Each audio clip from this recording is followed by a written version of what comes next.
Hi, I'm Karen, also known as the Preacherlady. Today's devotion is walking together. I have to confess that in addition to post Dragon Con blues, I had a couple of disappointments this week, and you almost got a kind of whiny devotion. Then I had to go to Presbytery yesterday. And for all you non Presbyterians out there, it's a meeting for ministers and elders from all the churches in a region where we vote on decisions.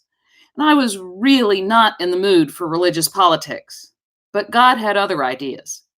As we waited for worship to begin, the host church's brass band played New Orleans style jazz gospel. It's hard to pout through the jazz version of When the Saints Go Marching In. Then, as worship was about to begin, someone stood up and said, "Madam Moderator, I move that the whole offering today go to Presbyterian disaster assistance to help with the hurricane victims in the Bahamas." And the whole presbytery unanimously voted yes. The sermon was preached by Reverend Jose Casel, the former director of World Missions. And he preached on Matthew 25, Jesus separating the sheep from the goats, where we're judged on how we treat the least of these. He said something that really struck me. Today, most people look at mission work as charity, when we should be looking at it as solidarity.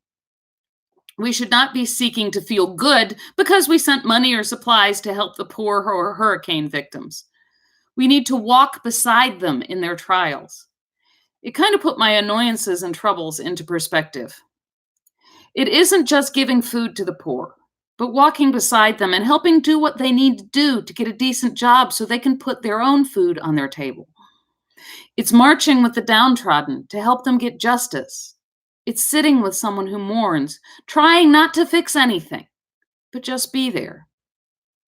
I tried to think of a geeky example, and my best thought was Sam from Lord of the Rings.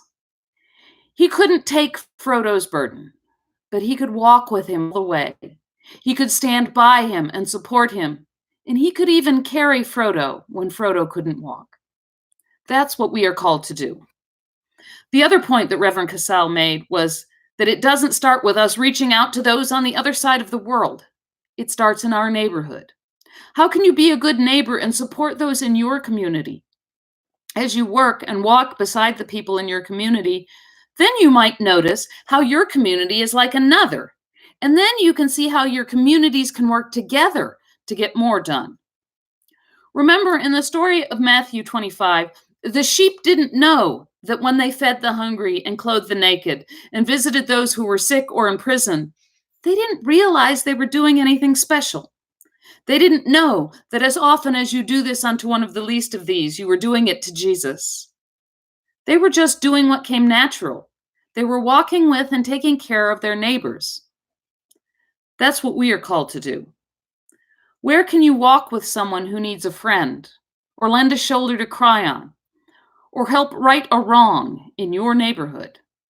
Okay, yes, right now hurricane victims need money and supplies, and it really wouldn't be practical for all of us to go down to the Bahamas to rebuild. It is okay to send relief sometimes, but make sure you don't overlook the needs of those who are right in front of you. That is how we become one of the sheep. I hope you have a blessed week.